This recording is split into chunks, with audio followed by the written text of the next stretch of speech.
And the New York Knicks are going to the NBA Finals for the first time since 1999. And I got to tell you, first things first, I am not a Knicks fan. I don't like the Knicks. I can't stand their fans sometimes. But as a New York sports fans, a lot of my a lot of my fellow Jets fans, a lot of my fellow Mets fans, they're also New York Knicks fans because let's be quite frank, there's barely any fucking Brooklyn Net fans. Okay, that's just they don't exist. I am happy for them. I am happy for my fellow New York sports fans that have been through the misery and the embarrassment that is being a fan of the New York Football Jets, that is being a fan of the New York Mets, even though the Mets have had a little bit more success recently than the Jets have. I am happy for my friends that are Knicks fans, and I've gotten to see this run the Knicks have been on in these Eastern Conference playoffs that have been nothing short of utter fucking dominance. It has been straight belt to ass. The Knicks are the fourth team since the expansion to win 11 straight games in the NBA playoffs. Karl Anthony Towns and the Jalen Brunson duo joins Stephen and KD, Shaq and Kobe, Duncan and Robinson, Magic and Worthy. Elite company. And you would be foolish at this point in the Knicks run to count them out. They have the highest average win margin in closeout games in an NBA run in NBA history. In these playoffs, the closeout game against the Hawks, they blew them out by 50. Closeout game against the Sixers, blew them out by 30. And then on Monday night against the Cleveland Cavaliers, it was wire to wire, belt to ass, okay? This Knicks team cannot be overlooked. Jalen Brunson is playing like a top 5 player on the planet. Mikal Bridges, ever since game 6 at Atlanta, it seems like he doesn't miss. He must be shooting 80% from the field. OG Anunoby has been a great scoring threat. They're even getting great production from their role players. Landry Shamet was terrific. Terrific. Deuce McBride, closeout game against, was it the Sixers? I think it was the Sixers. Or was it Atlanta? Where he was like 7 for 10 from 3. It doesn't matter. The Knicks are getting elite production from not only their starting 5, which I think is the best starting 5 in these playoffs, with Mikal Bridges, OG Anunoby, Karl Anthony Towns, Jalen Brunson, Josh Hart. I understand the Spurs also are really, really good. I don't know if it's the best starting 5 now that I think about it, man. It's like Fox, Castle, Wemby. No, it's better than the Spurs. Is it better than the Thunder? What's Dort, SGA, Chet, J-Dub. I don't know if it's the best starting 5. I don't know if it's the best starting 5. But it is really good. And you can't overlook this New York Knicks team. I think they have a chance in the NBA Finals, a better chance than a lot of people think they do because of their defensive versatility with Mikal Bridges, with OG Anunoby, who would likely be the primary defender on SGA. Maybe they can slow him down, make him less efficient scoring the basketball, and they have better defensive role players. I don't even know if that's true, though. Do they have better defensive role players than the Spurs, so that when they do blitz SGA, because that's what the Spurs have been doing, they've been blitzing SGA, but SGA has just been making the right pass. And then up until game 4, the Thunder role players have just been splashing. SGA also hasn't been able to get to the rim as much because Wemby is down there. But if Wemby's not down there, because they have Mitchell Robinson is not fucking Wemby. Karl Anthony Towns is not fucking Wemby. So will SGA be able to get to the rim better? How will he be in his shot will his shot creation not be as efficient with the Mikal Bridges or a OG Anunoby on him as opposed to like a Devin Vassell or a Stephon Castle? Even that's debatable. There's a whole lot of things to unpack no matter who the Knicks play, matchup wise and schematically. But I think Mike Brown's done a terrific job with this New York Knicks team. And let's just talk about the construction of the New York Knicks finals roster for a second, because it doesn't happen without Jalen Brunson taking a pay cut, $113 million pay cut, allowing them to extend OG Anunoby, allowing them to attain Mikal Bridges and Karl Anthony Towns. That doesn't happen without Jalen Brunson taking that pay cut. It also doesn't happen without the New York Knicks firing Thibodeau after they made the Eastern Conference Finals and then Mike Brown coming in, and you're seeing they don't win that first game against the Cavs without Landry Shamet. You think Landry Shamet sniffs the floor with Tibbs on the court? Deuce McBride had 7 threes in a closeout game. You think he stays on the floor for as long as he did if Tibbs is on the floor? Tibbs is a strict 5-6 guy rotation and a good fucking luck. Mike Brown has been incredible for the Knicks in this playoff run. There's a reason they've won 11 straight games, and you cannot overlook this Knicks team in the NBA Finals. I'm telling you, don't do it. Everybody's ripped on every single aspect of this New York Knicks team. Back to Jalen Brunson getting signed. Back to Julius Randle getting signed, because Julius Randle's footprints are all over this team. Back to the Mikal Bridges, 5 first-round picks for Mikal Bridges. What the hell are they doing? Seemed to work out pretty good. The guy hasn't missed in the last two rounds in a game of these NBA playoffs. Trading for Karl Anthony Towns. Why are you going to trade Julius Randle? He was an all-NBA guy. How are you going to trade Dante DiVincenzo? We hit that shot against the Sixers. He is a key, pivotal role player on this Villanova Wildcats core that we built here. You're going to trade those two guys for Karl Anthony Towns. Well, it looks like it's been pretty good. And Karl Anthony Towns has taken a step back as a primary scorer. Like, everybody has just been playing to the peak of their powers within their role, and that's been the key to success here for this Knicks team. And that's always been the key to success for winning basketball teams. You need to have guys that are willing to put the team first and their individual stats, their individual success second. And you could argue that's part of the reason a guy like Kevin Durant wasn't able to get it done elsewhere.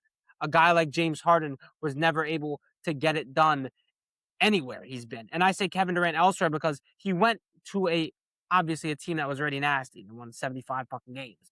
They almost had the greatest season of all time, and then LeBron James happened. And the only time where individuality, an individual player can rise above the team and it still work is if you have a guy like LeBron James. But LeBron James has been one of the most team first players in NBA history. He always makes the right pass. He doesn't take the final shot if somebody's open. I saw something today. It was and I forgot about it, but in the bubble, he had people were mad at him because he didn't shoot a contested mid range with 3 guys around him, and instead he kicked it out to Danny Green at the top of the key, and Danny Green was wide open. Danny Green bricks the 3, and everybody's like, "Oh, why didn't LeBron take the last shot?" LeBron's been a team first, let's play basketball the right way type of guy, not this ISO ball. I'm the best player. I'm more important than the team. Kevin Durant, James Harden style. So team basketball is what wins in the NBA. The Thunder play incredible team basketball. The Spurs play incredible team basketball. This Knicks team plays incredible team basketball. The Pacers team last year that took this Thunder team to 7, and Tyrese Halliburton had 9 points in 5 minutes. They played incredible team basketball. The entirety of the Warriors dynasty was incredible team basketball. The Celtics team that won a few years ago was incredible team basketball. Team basketball wins. You need guys that are going to put the team first. That's the moral of the story when you're trying to win championships in the NBA. The Knicks have that with Jalen Brunson taking a $113 million pay cut, with Karl Anthony Towns taking a step back as a primary scorer. That's what they have in New York. A bunch of guys that play high-level team basketball. And is that what they didn't have in Cleveland? I wouldn't say that. I just think the Knicks were a better overall team than the Cleveland Cavaliers were. I think James Harden's pissing down his leg every chance he gets in an elimination game definitely doesn't help, not just as a scorer, because sometimes your shots, it's an off night shooting, find other ways to impact the game. That's not the case with James Harden. He turns the ball over. He takes bad shots. He's just not good for an offense, when that's why they traded for him, was that so he would be good for the offense, keep them on schedule, get other people involved. When you're turning the ball over, taking bad shots, not helping your role players get into a rhythm, that's not going to be good against a team like the Knicks, who are one of the best defensive teams in the NBA, especially in these playoffs. So there's a lot of soul searching to do for the Cleveland Cavaliers, but what a run this has been for the New York Knicks, and you would be foolish to underestimate them. And Jalen Brunson might be the greatest Knick of all time. I mean, Josh Hart has more playoff points already than Carmelo Anthony does, so Carmelo's out of the picture. It's between Jalen Brunson and Patrick Ewing. But listen to Jalen Brunson the 4 years, or the Knicks, the 4 years before Jalen Brunson got there. Missed the playoffs, lost in the first round, missed the playoffs. Since Jalen Brunson has been in New York, they've made the Eastern Conference semis twice, they made the Eastern Conference Finals once, and now they've made the NBA Finals.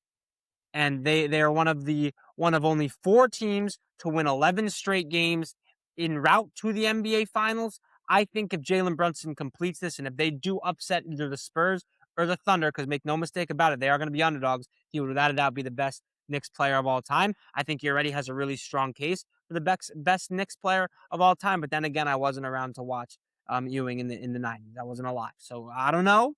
But I'm just saying Brunson is putting together quite the resume in Manhattan. He's been unbelievable. His fourth quarter scoring, his clutch ability, his ability to operate the half court offense, always making the right decision, and his just tough shot making, his little scoop layup, his touch around the rim for a guard that's only 6'2".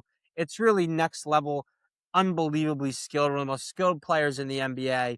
Jalen Brunson might be the best Knicks player of all time. I was looking at his stats compared to Ewing. There's a lot of similarities in their seasons. Ewing didn't quite have the scoring output, like he wasn't having 27, 26 point per game seasons as consistently as Brunson has had. But Brunson was also like a few more field goal percentage points lower than Ewing was, which is obviously the nuance of the position as well. But it's very close statistically. Going off the eye test, never watched Patrick Ewing, so who am I to say? If Brunson can get this done against the Western Conference champ, they're going to be underdogs. I think he'd undoubtedly be the number one player in Knicks history, but he definitely has a case for it already. The impact he's made there, it's unbelievable. And he's only 29. Like he could 5 more good years, maybe, if he's lucky. So yeah, I think that'd be nasty. I saw TikTok, and I just want to talk about this real quick. Let me shout this guy out too, because I don't want to just completely rip off his shit, flow for flow, bar for bar. Let me see. So a journalist for less than 1 minute. It's Jacked Up Takes on TikTok. He said that the OKC Thunder should trade for Giannis, and his logic made complete sense. And you know what? We'll save this breakdown. Just go watch his video. But what would you trade if you're OKC and they lose this series for Giannis? Like, what would the package be? That's what I want to think about. We're not going to talk about that today, but I think the Spurs are going to win this series, especially with some of the injuries to J-Dub and the banged upness of that Thunder squad right now. But keep that in mind, chat. Keep that in mind, because that is a conversation we are going to have eventually. Should they trade for him, and what would the package be? And I think Giannis is the best chance at slowing down a Wemby. Like, I think he's just simply the best chance. And it's looking like you're not going to go through the Western Conference for the next decade without having to go through Wemby. So you better get a guy like Giannis on your roster. And if you're the Thunder, there's not a team with as many assets as they have, right? So I think that's definitely an interesting topic. Shout out Jacked Up Takes on TikTok for putting me onto that. Went live on TikTok today. 15 viewers. It is what it is. I mean, I've lost my fastball a little bit. It's all right. We got a lot of content coming, so it's a little bit disheartening, but we're going to push through. We're going to keep it pushing. We're going to keep moving here. What's next for the Cavs? The Cavs, they must be smoking crack in Cleveland, because Kenny Atkinson goes, we won the first 3 games analytically. He said that before game 4. He said, basically, the Knicks shot above their expected shooting percentage. We shot below our expected shooting percentage. But analytically, we won 2 of the first 3 games. What the fuck does that even mean, Kenny? If you shot the ball better, you would have won? Oh, breaking news. Breaking news. You blew a 20-point fucking lead in game 1. What are you talking about? And then James Harden, after getting swept by the Cleveland Cavaliers, getting swept by the New York Knicks, goes, genuinely, I do feel like we are the better team. What the fuck does that mean, James? Are you an idiot? What do you mean you got swept? You were down 20 points. Or you're up 20 points in game 1. What do you mean genuinely we were the better team? Maybe they were the better team if you didn't go 1 for 17 from 3 in elimination games. If you weren't 25% from the field in elimination games in these playoffs. If you didn't have more turnovers than field goals in game 4 of this series, maybe the Cavs would have been the better team. How could you come on here after performing the way you performed in this series and say that you genuinely felt like the Cavs are the better team than the New York Knicks after they just fucking swept you and beat you by 30 in a closeout game on your home court? How on earth is that the conclusion you come to? You got to be a moron. He's got to be an idiot. I don't understand. These NBA players, they need to fuck the one and dones. We need to get these NBA players to get college degrees. You can't get drafted until you get a college degree, because these guys are some of the stupidest fucking people I've ever seen in my entire life. Like, what fucking logic is that? Maybe I'm taking this quote out of context or something, but how on earth could you possibly come to the conclusion that the Cavs were genuinely, I feel like we are the better team. You got swept. You fucking idiot. Now, am I extra butthurt because James Harden forced his way out of New York or out of Brooklyn, and I thought that was premature. And if he thugged it out, Kyrie would have stayed, and then you would have had Kyrie, Harden, and KD for maybe another year or two, and the Nets were second in the East before KD got hurt back in 2022. Am I upset about it? No. So stop asking. But fuck, is he an idiot, man? And Kenny Atkinson is my guy. I will never not defend Kenny Atkinson. He was the coach for the Brooklyn Nets back when they were a whole lot of fun in 2018 with D'Angelo Russell, with Damari Carroll, with Ed Davis, with Rondé Hollis Jefferson, Jared Dudley, the team that won game one in Philadelphia against Ben Simmons and Joel Embiid back in 2018 when Jared Dudley and Ben Simmons were going at it, the most random beef of all time when they came back down 35 against the Kings on a random Thursday night. Kenny Atkinson was the coach of that team with Theo Pinson on the bench hitting the three celebration where he's like this. That team was electric. So Kenny Atkinson, I'll never say anything bad about you, but saying we won the first three games analytically is fucking stupid. Also, Kenny Atkinson was getting coach circles around him by Mike Brown in this series. But I'm not going to say anything bad about Kenny Atkinson because that's my guy. But he didn't call a timeout for like the Knicks were on like a 15-0 run, and he just didn't call a fucking timeout. It's unbelievable. I'm not going to say anything bad about Kenny Atkinson, but he might be the dumbest coach in the sport. I'm not going to say anything bad about Kenny Atkinson. That's my guy. D'Lo MVP season 2018. Spencer Dinwiddie, Jared Allen, and company.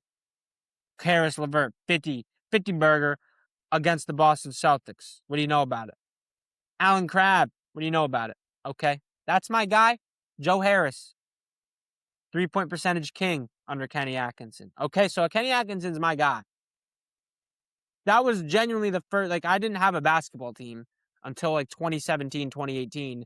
I'm visiting my Aunt Mary in Bay Ridge, Brooklyn. I look up, I see a Brooklyn Nets poster with Jeremy fucking Lin and D'Angelo Russell. And I go, you know what? I don't have a basketball team. This is what we're doing. I'm in Brooklyn a good amount. I have family in Brooklyn. This is what we're fucking doing. The next season, and they were also on the Yes Network a whole lot, so I got them on cable.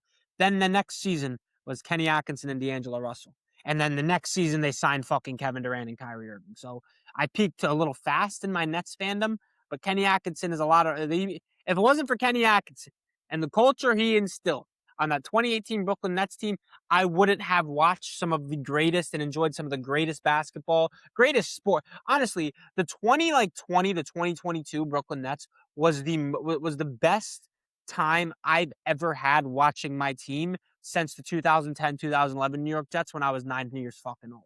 So I will never disrespect Kenny Atkinson. He looked like he couldn't coach a fucking JV high school, New Fairfield High School JV game.